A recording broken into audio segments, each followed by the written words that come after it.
Le monde connaît une violente inflation en ce moment, et plus ça dure, plus les gens pensent aux années 70. Et pour cause, cette année-là, l'une des plus violentes inflations jamais vues a eu lieu aux États-Unis, sous le regard presque complice des autorités de régulation. Bonjour les tortues, et bienvenue dans cette nouvelle vidéo de Top Tortue. Comme toujours, n'oubliez pas de mettre un pouce vers le haut, de commenter et de partager cette vidéo. Ça aide la chaîne à se faire connaître. N'oubliez pas également de vous abonner et de cliquer sur la cloche pour être prévenu lorsque je sors une nouvelle vidéo. L'inflation US des années 70. Comment c'est arrivé ? On parle d'inflation lorsque les prix des biens et services augmentent soudainement et violemment. Ce phénomène provoque une chute brusque du pouvoir d'achat de la population. La cause principale de l'inflation US des années 70, ce sont les politiques d'argent facile de Réserve fédérale, la Banque centrale des États-Unis. À partir du début des années 1970, la bourse perd 50% de sa valeur en à peine 20 mois. Après que les taux d'intérêt soient passés de presque 20%, les gens comprennent qu'ils ne sont pas prêts de sortir de cette crise. En effet, il faudrait une longue et difficile période de récession et de resserrement monétaire pour ramener les choses à la normale. Officiellement, la grande inflation qui a commencé à sévir en 1972 a été causée par une hausse rapide des prix du pétrole, des hommes d'affaires cupides et des leaders de syndicats véreux. Mais comme on va le voir, les hommes politiques et les preneurs de décisions au niveau de la Fed ont été au centre de cette catastrophe. Au cours de l'année électorale 1972, lorsque l'Amérique connaît une baisse du chiffre du chômage. Les chiffres montrent même que l'économie est en forte croissance. Le président républicain Richard Nixon sera alors réélu pour continuer son œuvre. Il était tout de même le président qui a réussi à battre la récession héritée de Lyndon Johnson. Mais curieusement, après sa réélection, le président Nixon continue de financer la guerre au Vietnam.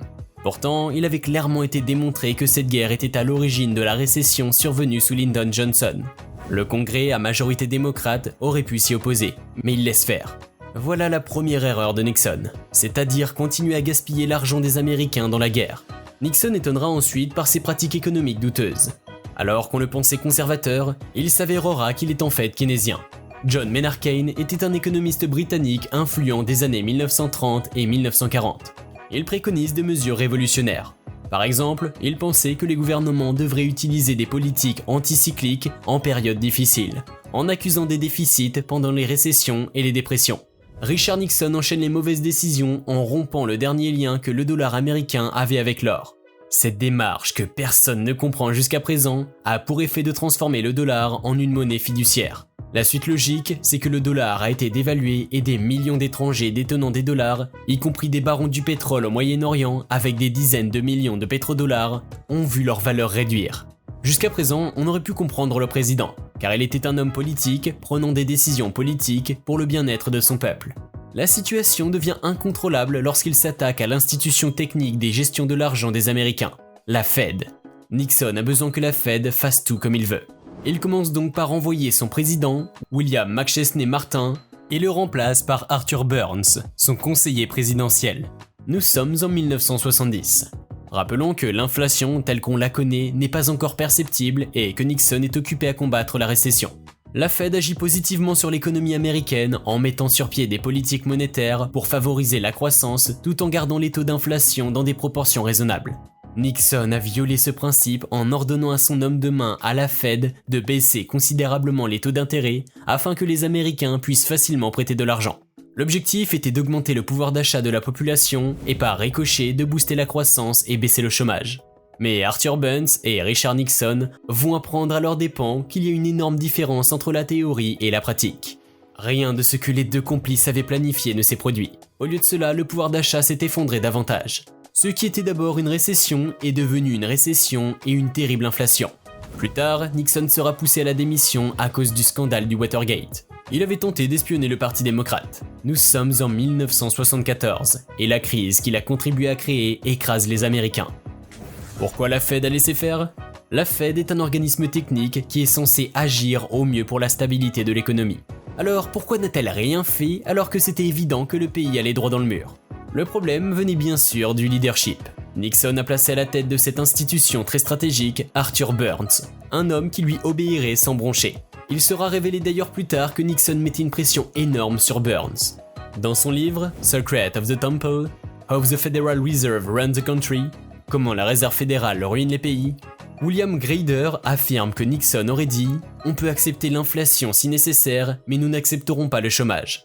Ils finiront par avoir les deux et dans des proportions démesurées. L'Open Market Committee, un organe de la Fed en charge des politiques de création monétaire, va mettre sur pied des mécanismes permettant aux Américains de prêter de l'argent très facilement et surtout à un taux d'intérêt presque nul. Cette décision n'avait rien de technique. Elle venait d'un président qui ne savait pas très bien ce qu'il faisait. Et elle a été mise sur pied par une Fed dirigée par des gens qui sont plus soucieux de leur propre poste que par le bien-être de la population. La stratégie du président Nixon fonctionne juste le temps pour lui d'être réélu à la tête du pays de l'oncle Sam. Comme dit plus haut, le chômage va baisser et l'économie va connaître une croissance appréciée par les Américains. D'ailleurs, Nixon va gagner l'élection cette année 1972, en remportant 49 États sur les 50 que comptaient les USA à l'époque. On n'avait même pas encore terminé de fêter la victoire de Nixon que les chiffres sur l'inflation s'affolaient déjà. Arthur Burns, encore président de la Fed, lance l'alerte. L'inflation a doublé pour atteindre 8,8%. Nous sommes en 1973. Ce chiffre ne baissera plus jamais, passant à 14% en 1980. À ce moment, tout le monde a en tête l'image de l'Allemagne après la Première Guerre mondiale où il fallait une brouette d'argent pour acheter une baguette de pain. Heureusement, un homme va arriver comme un messie pour sauver la grande Amérique de sa grande inflation, non sans grande douleur. Comment Paul Volcker a stoppé l'inflation US des années 70. Face à l'incapacité d'Arthur Burns à stopper l'inflation, Paul Volcker sera nommé à sa place. Ce dernier comprend que l'inflation n'est pas la faute des pays pétroliers du Golfe comme on le prétend. Il sait que ce sont les mauvaises politiques monétaires de la Fed qui sont la cause principale. Et il va donc travailler dessus, en imposant un régime douloureux à la population américaine.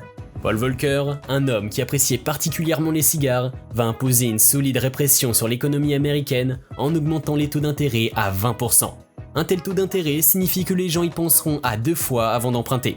Ça ralentit donc l'économie et augmente le chômage. C'était une mesure très douloureuse pour les Américains, qui sont habitués à prendre du crédit pour dépenser comme ils veulent. La méthode Volcker va marcher. De 14% en 1980, l'inflation passe à seulement 3% en 1983. En resserrant la politique monétaire, le nouveau président de la Fed prend une décision salvatrice pour son pays, même si elle n'était pas très populaire à l'époque. Mais dans les moments difficiles, on a besoin d'hommes qui aient le courage de faire ce qui est nécessaire. La grande inflation avait été causée majoritairement par la dépréciation du dollar, la volonté de Nixon à combattre le chômage en augmentant l'inflation et dans une moindre mesure les 2 chocs pétroliers. Ironiquement, Paul Volcker a appliqué la seule méthode qu'on disait ne pas être du ressort de la Fed, c'est-à-dire provoquer une hausse considérable du chômage. Et là, on comprend bien que les prix du pétrole n'y étaient pas pour beaucoup dans cette affaire. C'est qu'elle a été résolue sans qu'on ait besoin de s'attaquer à ces prix-là. Aujourd'hui, face à l'inflation causée par le Covid-19 et le conflit armé en Ukraine, la Fed hésite à appliquer la méthode Volcker. Ses dirigeants estiment que le contexte est différent. La récession prescrite par Volcker aura tout de même causé leur emploi à près de 4 millions de personnes, en plus des entreprises qui ont dû fermer leurs portes car elles ne pouvaient plus emprunter aux banques. Mais l'avantage, c'est que depuis plus de 40 ans, les États-Unis n'ont plus connu un tel niveau d'inflation. Arthur Burns n'a jamais reconnu sa responsabilité dans l'inflation des années 70 aux USA. Richard Nixon a écrit ses mémoires, mais il n'en a pas parlé lui non plus. Pour ces deux-là, c'est comme si elles n'avaient jamais existé. Et voilà les tortues, c'est tout pour aujourd'hui. J'espère que la vidéo vous a plu. N'hésitez pas à me mettre en commentaire des sujets de vidéos qui vous plairaient. Abonnez-vous, laissez un like, partagez la vidéo et à très bientôt.